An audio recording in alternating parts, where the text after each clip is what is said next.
Mas agora, assim diz o Senhor que te criou, ó Jacó, e que te formou, ó Israel. Não temas, porque eu te remi, chamei-te pelo teu nome, tu és meu. Mantenham suas Bíblias abertas, porque a mensagem será textual. Vamos orar. Obrigado, Senhor. Que maravilhosa oportunidade de vivermos um pouco mais neste mundo e cumprir nossa missão de entregar à igreja aqui e a todos quantos puderem ouvir a tua palavra em todo o Brasil. É o nosso prazer te servir e queremos, Pai, conhecer de perto o grande Senhor que amou a igreja, ouvir tua voz, saber que os santos são teus, foram comprados por ti, e isso é que satisfaz a nossa alma. Faz-nos, Senhor, ver este romance eterno que teve início na eternidade e vai por eternidade afora. Pedimos, Senhor, que a igreja seja edificada, em nome de Cristo, teu Filho. Amém. Podeis sentar, irmãos. Uma tão grande salvação. Pode até ser que tenha um tema mais dinâmico, mais achegado a nós. Mas o que eu quero tratar nesse texto aqui, queridos irmãos, é o fato de que a igreja é realmente constituída de pessoas salvas. Isso não foi uma invenção do homem. Isso é coisa de Deus. Eu tenho visto hoje, irmãos, o quanto alguns crentes têm medo de encarar isso. Salvação é coisa impressionante. É a linguagem do próprio Deus.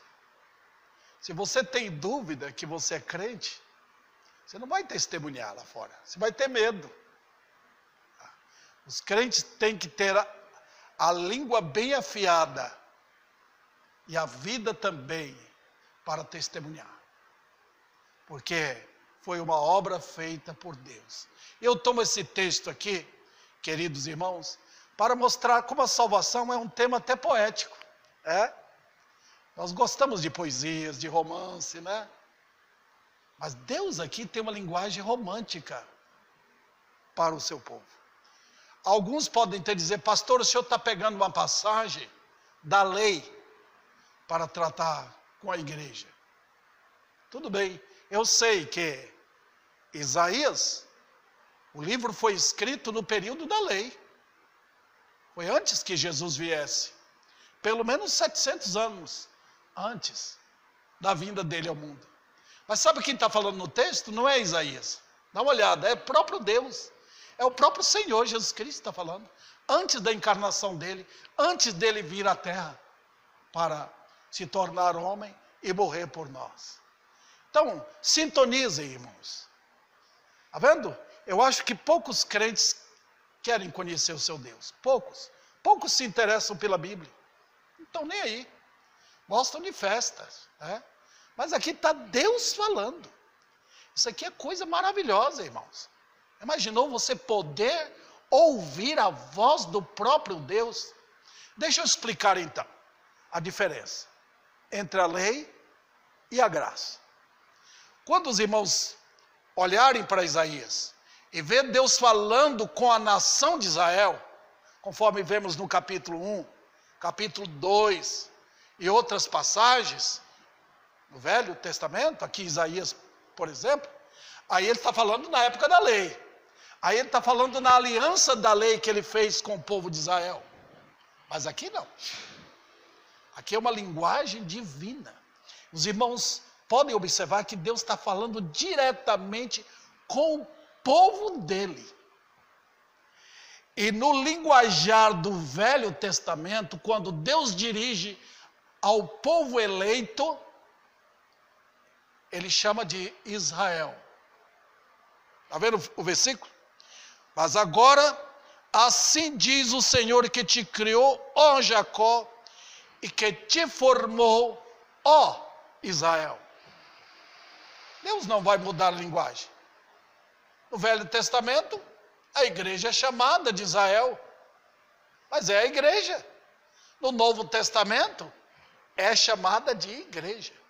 É a reunião de judeus e gentios, conforme o Senhor fala no capítulo 10 de João. Então tomemos isso aqui, irmãos, como uma linguagem para nós. Um outro detalhe, queridos irmãos, muito importante na compreensão desse texto, é que quando Deus fala com a igreja, com o povo dele, o povo remido, o povo eleito dele, ele usa uma linguagem para todo o povo. Mas ele considera o povo dele como um povo, como se fosse uma pessoa. Como se um homem estivesse falando com sua esposa. Tá? É uma multidão de remidos? É. É uma multidão de povo eleito? É. Milhões e milhões, milhares e milhares? É. Mas ele está falando como se fosse uma pessoa só. Isso mostra a unidade da salvação, a unidade da fé. Vendo? Mas tem outro detalhe aqui importantíssimo na compreensão.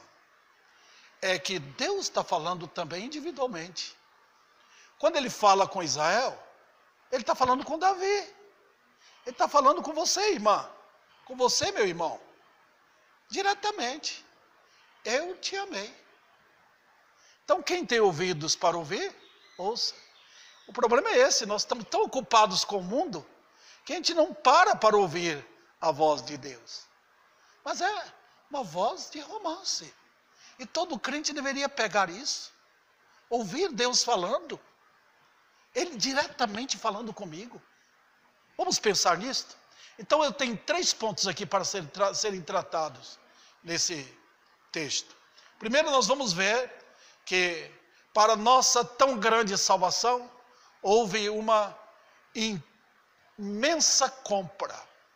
Não temas, porque eu te remi. Olha a compra aí. Vamos então explicar isso teologicamente. Hoje são poucos os que gostam de teologia, irmãos. Mas eu não posso edificar a igreja sem lançar um alicerce sólido da doutrina da graça. Primeiro, o plano da remissão aconteceu quando? A resposta é simples, na eternidade. Tudo foi feito na eternidade. Quando não havia sol, quando não havia lua, quando não havia estrela, quando não havia terra, quando não havia mar, quando não havia anjos, só Deus. A triunidade reunida. Foi quando Deus, conforme aprendemos em Efésios capítulo 1, o Deus reunido é o conselho de Deus. A pessoa do Pai, a pessoa do Filho e a pessoa do Espírito Santo. Essa divindade santa, poderosa, escolheu um povo para si. Foi ali. Na eternidade. E aí então, querida igreja, o que vocês estão vendo hoje? Nós somos muito pequenos, queridos irmãos. Nossa história é de alguns segundos só. Eu nasci em 53, fiz 66 anos de idade, mas a minha história é de coisa de segundo na linguagem de Deus. A sua história também é brevíssima. Quando Deus conta a história da redenção, Ele conta a história em termos eternos, de eternidade a eternidade. Então tudo que você vê no céu e na terra agora, tudo que está ao seu alcance, esta terra, o mar, e todas as riquezas riquezas de Deus. Quando você chega à noite, você pode ver a lua, o sol que brilha. Tudo isso faz parte da história eterna. Essa é a nossa história, irmãos. Sabe por que Deus fez tudo isso?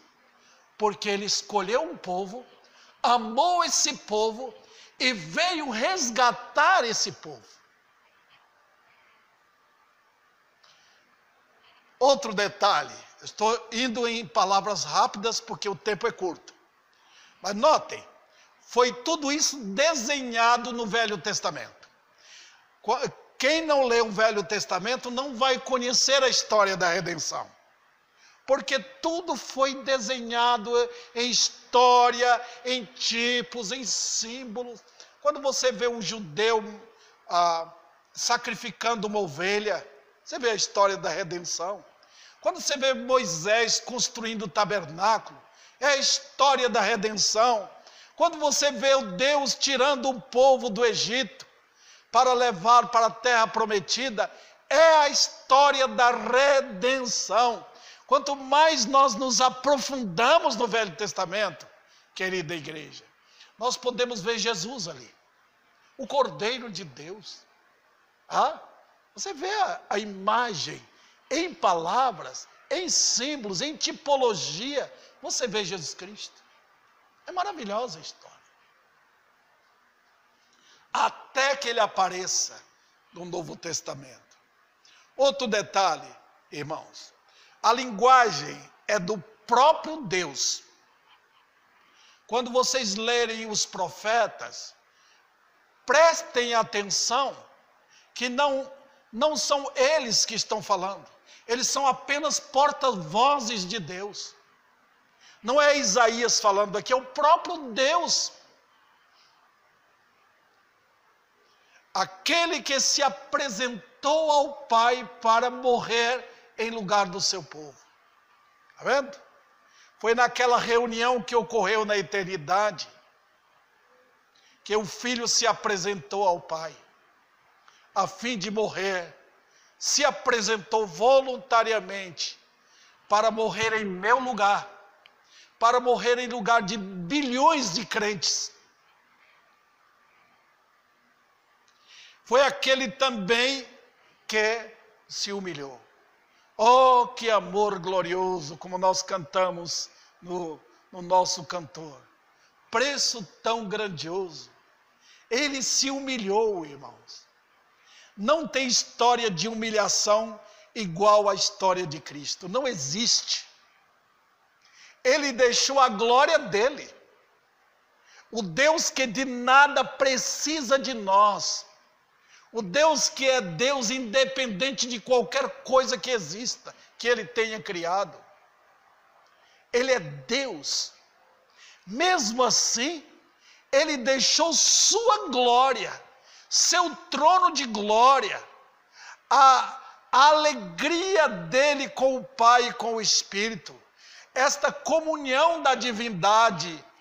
Ele deixou toda esta reunião eterna e solene para vir aqui à Terra, para descer entre bilhões e bilhões de planetas e estrelas. Ele escolheu o planeta Terra para ser a arena do espetáculo de sua humilhação. Veio aqui, entrou e nasceu como eu e você nascemos. Num lugar pobre, numa família pobre, numa região pobre. A história não foi contada para o mundo. Os anjos vieram e contaram para os pastores. A notícia chegou depois para o rei Herodes. Então foi um mistério que foi se abrindo aos poucos, à medida que ele foi se apresentando à população. Ele se humilhou. Por que ele fez isso? Por amor a mim e a você, querido irmão. Aquele também que provou o seu amor pelo seu povo. É difícil falar isso hoje, porque quando fala de amor hoje, O amor que o mundo entende é um amor sujo, um amor de mera emoção, amor sentimental. Não tem nada a ver com o amor provado do Senhor Jesus Cristo. Quando ele desceu do céu e mirou a cruz, ignorou tudo, todo o sacrifício. Ele fez para ir até a cruz e ali enfrentar os horrores do pecado e da própria ira de Deus em nosso lugar. Você entende isso? Prova do amor. Então não tem nenhum crente que não possa entender isto. Quando Jesus falou, te amei, ele prova isso. Nós confiamos muito nos homens. Nós gostamos de ouvir de parentes e amigos que eles nos amam. Mas esse amor passa. O amor do mundo passa com a morte. Jesus na morte provou o seu amor. E ele vive agora para dizer, eu te amei. Se nós não aprendemos a ouvir isto, como vamos aprender a viver, queridos? Nós só podemos viver, caminhar, lidar com as provações e dificuldades na vida, aspirando, sentindo o perfume do amor de Jesus Cristo todo momento. Nós não podemos viver de outra coisa. É nesse amor que nós andamos. Jesus me amou. Jesus me amou. Provou o seu amor na cruz. Veio e me achou. Quando eu era perdido no pecado, ele foi me procurar. Eu corria dele, mas ele me encontrou e me abraçou. Tu és meu. Outro detalhe, irmãos, a linguagem, conforme vocês podem ver Isaías aí, a linguagem é de uma conquista já feita. Está vendo aí? Eu te remi. Notem que o verbo está no passado. Mas se você pergunta como, é assim a linguagem de Deus. Faltava ainda pelo menos uns 700 anos para Jesus vir, morrer na cruz. Ele não poderia dizer, eu te remirei, eu vou vir um dia, vou nascer em Belém e vou morrer na cruz por ti. Não. Ele fala, eu te remi. Como pode? Por quê, irmãos? A linguagem mostra o plano idealizado na eternidade e que nada há de estorvar esse plano, porque ele é glorioso e eterno. Está vendo? Nem o diabo, nem o mundo, nem os demônios, nem o inferno, nem os homens malignos podem, ou poderiam, nem podem estorvar os planos de Deus para a redenção. Veja bem, quando Deus mostra a história da redenção, conforme aconteceu, ele mostra os inimigos atuando. Herodes entrou em ação? Entrou. Pilatos entrou em ação? Entrou. Os malignos líderes religiosos de Jerusalém entraram em ação? Entraram. A população foi impulsionada para mandar crucificar o Senhor? Foi. Foi o mundo inteiro com o inferno cercando o Rei da Glória ali na cruz. Mas tudo isso fazia parte. Tudo. Satanás fez parte dessa história. Os inimigos fizeram parte. E todos eles vão ser jogados no lago de fogo. E os remidos vão entrar na glória. Já imaginou? Um outro detalhe, queridos irmãos. O caminho foi traçado. O cordeiro que morreria na cruz já tinha planejado de antemão. Vocês podem notar, quem abre Gênesis, vê lá que Adão pecou e Deus trouxe o quê? Matou um animal, tirou a pele do animal, fez roupa para o casal. Aquilo é a história da redenção. Deus está dizendo o quê? O cordeiro já foi morto. O cordeiro já foi morto. Então, irmãos, quando ele diz aqui, eu te remi, os irmãos podem olhar que os santos do Velho Testamento, bem como os santos do Novo Testamento, eles olham para uma mesma direção. Abel, por exemplo, viveu quando? Viveu logo no começo, antes de Jesus vir.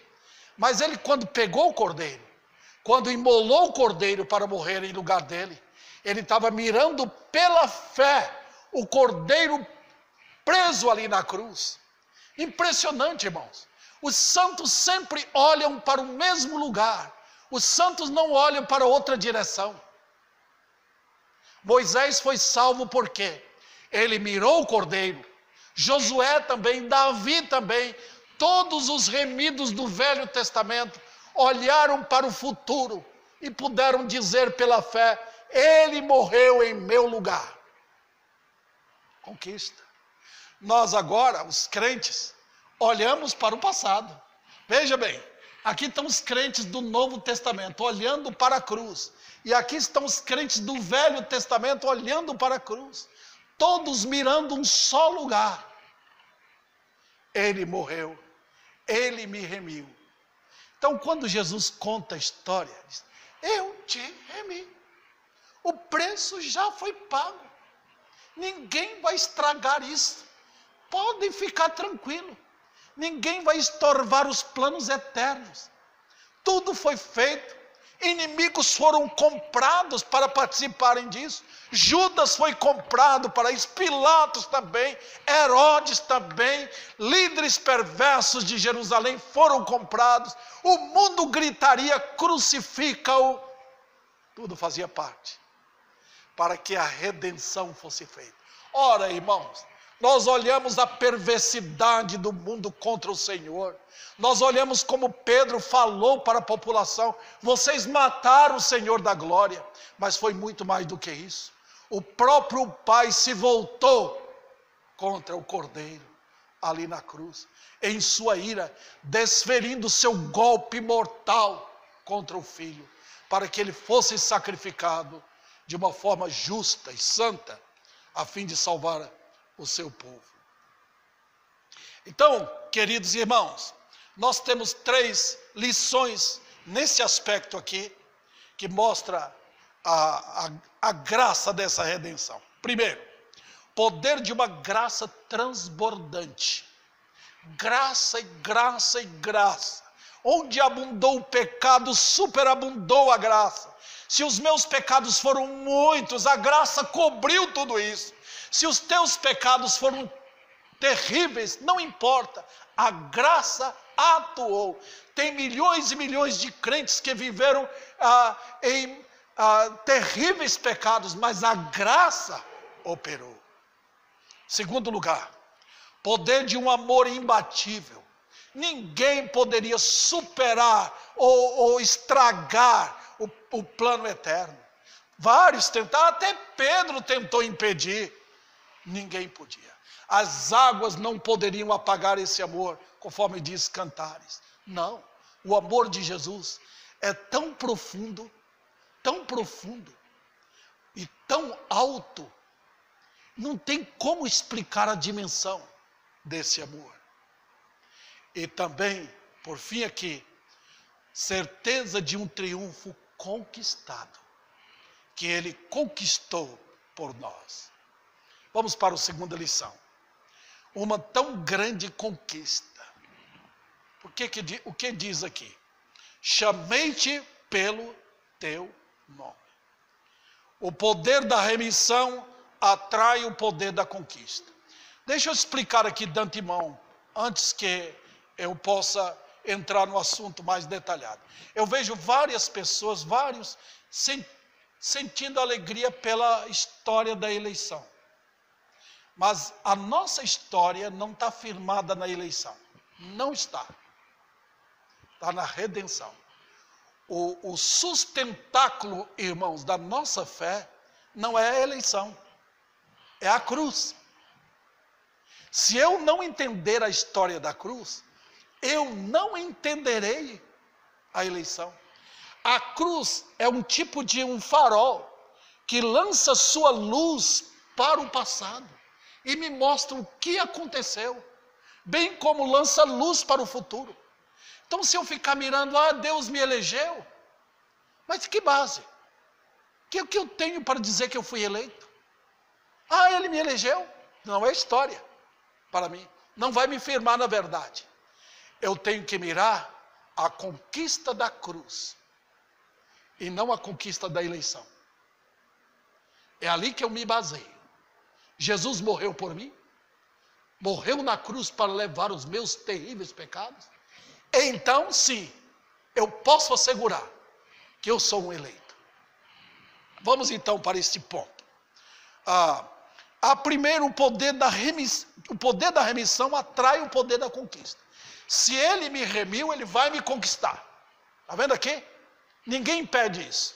O fato de que Deus me escolheu, me remiu, ele vai me chamar. Os irmãos podem notar que ele foi em direção dos eleitos. Ele foi atrás de Zaqueu. Ele ficou sentado na casa de Simão e esperou que a mulher entrasse lá para ele falar da salvação para ela e dar-lhe certeza de salvação. Ele foi até a cruz e conquistou o ladrão ali na cruz. Por quê? Chamei-te pelo teu nome. Chamei-te pelo teu nome. Vamos lá. Segundo lugar, foi realizado no absoluto poder da palavra. Chamei-te. Não é um chamado do pastor, não é um chamado de uma igreja, não é uma religião social, não é porque eu dei alguma coisa para alguém que ele vai tornar um crente, não, é o poder da chamada. Deus chamando os seus, e ele faz como? Ele faz pelo poder do evangelho. Quando eu prego o evangelho, no poder do Espírito de Deus, ele faz a obra no dia dele, no dia exato dele. Terceiro lugar, é baseado também no conhecimento antecipado. Teu nome. Incrível, mas não foram meus pais que escolheram o meu nome. Não foram seus pais, foi Deus. Ele que colocou os pais em ação. Mas Deus chamou pelo nome. Incrível, na eternidade, ele sabia meu nome. Ele sabia que eu seria chamado de Davi? Sim, porque ele chamou-me pelo nome. Não foi assim? Zaqueu, desce depressa. Filipe, Natanael, Pedro, Paulo. E agora você pode dizer Rosa, Jessé e outros assim. Ele conhecia o meu nome. Sim. Foi ele que deu. Em outras palavras, na eternidade, o registro foi feito. Meu nome no livro da vida. Ninguém pode apagar. Vamos para o terceiro ponto aqui. Meu tempo está acabando. Uma tão grande posse. Tu és meu. Grande milagre da graça. Eu era de quem? Eu vejo o povo falando, vai com Deus, Deus está contigo. Mas sabe, irmãos, é só na história da redenção que eu entendo. Eu era do pecado. Eu era do diabo. Eu não era de Deus. Eu não tinha a esperança de vida eterna. Eu sabia que se eu morresse, iria para o inferno. Agora, depois da redenção, ele diz o quê? Tu és meu. Olha o interesse de Deus. É como um homem que ama uma mulher e a conquista. Faz tudo para conquistá-la. Ele fez tudo no amor dele para me conquistar. Então ele põe a mão e diz, tu és meu. Já imaginou isso? O que ele pode fazer com isso? Ele pagou o preço e disse, tu és meu. Então Deus tem interesse por mim? Tem. Mesmo eu sendo pobre? Sim, não faz diferença. Aquele crente lá, que mora lá num país rico, ele é mais importante do que eu? Não. Aquela irmãzinha que mora lá no lugar pobre, ninguém interessa. Ele amou. Ele diz para ela, tu és minha. Queridos irmãos, quando vocês abrirem o livro de Ezequiel, dá uma olhada no capítulo 16, é uma alegoria ali. Deus contando assim, em forma alegórica, a história daquela criança, que a mãe deu à luz e jogou fora. Ele encontrou aquele feto jogado, ainda cheio de sangue.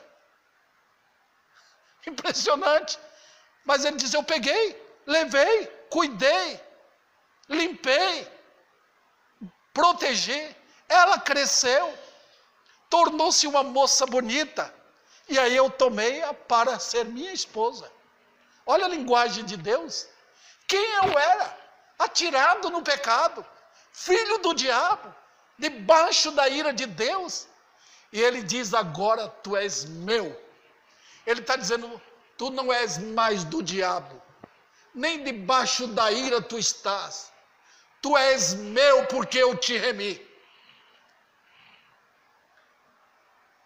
Olha, queridos irmãos, isso mostra algumas lições que nós devemos aprender. Uma, grande derrota das trevas. Impressionante como o diabo não consegue segurar o reino dele. Não consegue. Ele não consegue tirar ninguém do povo de Deus para si. Ninguém. Mas Jesus consegue tirar do reino do diabo pessoas para ele. Olha a diferença, irmãos. Você está vendo aquela pessoa que parece ser crente, saiu da igreja, está no mundo, gosta do mundo, ambiciona o mundo. Ele era de Jesus? Não, ele sempre foi do diabo. O Senhor diz, eu conheço os que me pertencem. As minhas ovelhas são minhas. Elas ouvem a minha voz. Está vendo aqui a diferença? Então, queridos irmãos, a salvação de um crente, a salvação de alguém que estava perdido no pecado, é uma história que mostra como o reino do diabo está cada dia sendo destruído. Ele nos tirou do império das trevas e nos transportou para o reino de amor. Mas não tem a história do diabo, que ele nos tirou da luz e levou para as trevas. Não, não tem isso. A história é da graça. Ele nos tirou das trevas e nos levou para a luz. Está vendo? Tu és meu. Outro detalhe, irmãos. Nisso aqui, há uma grande certeza de uma jornada triunfante para os crentes. Amados irmãos, todos os santos vão chegar no céu. Todos os salvos. A não ser que você não é salvo. Você não vai chegar lá. Se você não anda, não trilha no caminho estreito, caminho da luta, caminho da santidade, caminho do bom testemunho, então você não está trilhando para lá.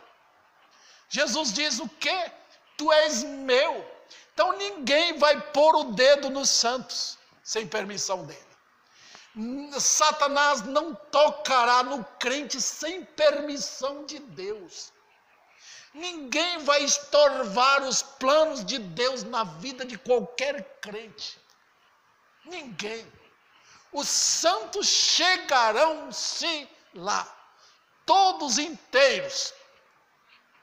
O que está acontecendo na jornada é que Deus está usando as trevas, as lutas, as dificuldades, as provações, para fazer o que conosco? Para nos preparar, para nos deixar mais amadurecidos, para nos deixar firmados na graça, para nos encher de amor, nos encher de esperança, nos fazer abandonar o mundo, para nos fazer lutadores pela causa. É isso que ele está fazendo. Então, querido irmão, quando você olha para a sua fraqueza, pode olhar. Será que eu sou crente? Sabe? Será que você pode lembrar, você é fraco, eu sou. Ele me amou, do jeito que eu sou. Apenas eu quero andar com Ele. Eu quero agarrar a sua mão. Eu quero sentir o abraço dEle. Eu quero a todo momento saber o quanto Ele me ama. Eu quero vencer o mundo no poder da graça e não no poder da carne. E para encerrar, uma tão grande bênção. Qual é? Tu não temas. Eu quero usar estas palavras aqui para primeiro dirigir aos crentes. Amados irmãos, olha o que o Senhor da glória fala com o seu povo. Não temas. Você já temeu? Eu já. Dentre todos os santos, eu sou o mais amedrontado. Não temas. Nós temos tanto para temer neste mundo. Mas sabe, amados irmãos, santos de Deus enfrentaram dificuldades muito mais piores do que nós já enfrentamos.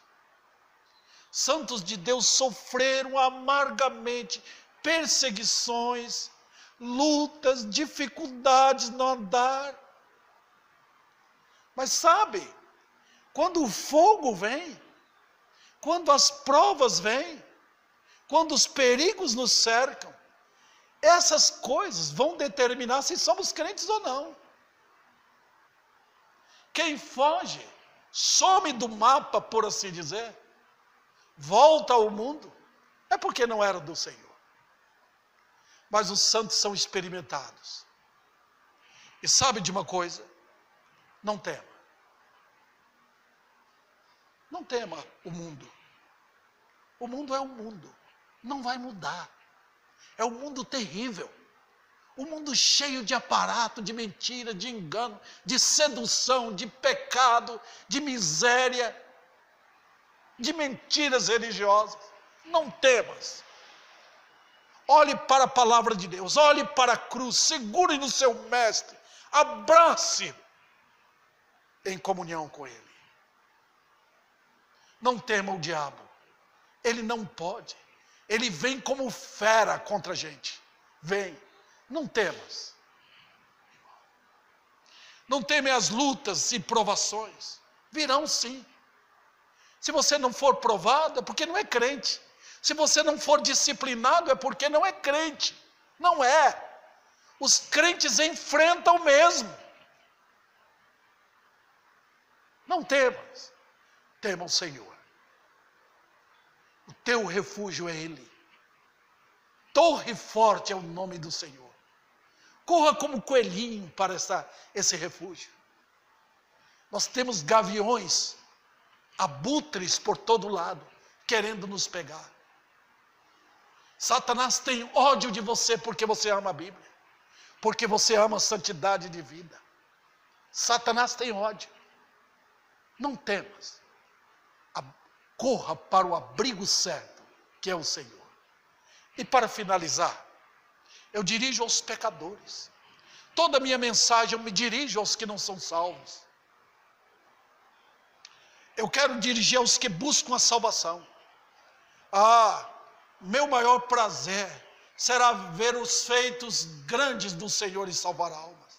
Se tem alguém que está desejoso de ser salvo, querendo Jesus, querendo certeza de salvação, querendo ir para o céu, querendo andar conforme Deus quer, querendo apagar os seus pecados mediante o sangue de Cristo, não temas, não temas. Ele é o Salvador. Se tem alguém que está buscando esta salvação, é porque Deus está encaminhando esta vida para esta salvação. E termino aqui, dirigindo aos rebeldes. O mundo está carregadíssimo de rebeldes, de homens e mulheres que querem brincar com seus pecados e ainda chamar as bênçãos de Deus. Vem cá, pastor, ore por mim. Vem cá, pregador, ore por mim. Querendo chamar as bênçãos de Deus para os seus pecados. Pode temer. Temer porque é para temer mesmo. Porque o juízo virá. Deus tem um ódio de soberbo. Ele mantém de longe. Ele guarda para o dia certo. Ele dá prosperidade para o soberbo. Ele deixa que eles fiquem gordos. Ele faz com que eles avancem, tendo tudo no mundo. Até o dia terrível, quando o ímpio sentirá o terror da ira de Deus. E é por isso que agora o Evangelho vem chamar pecadores ao arrependimento. Chamar pecadores para que, arrependidos, creiam em Jesus para a sua salvação.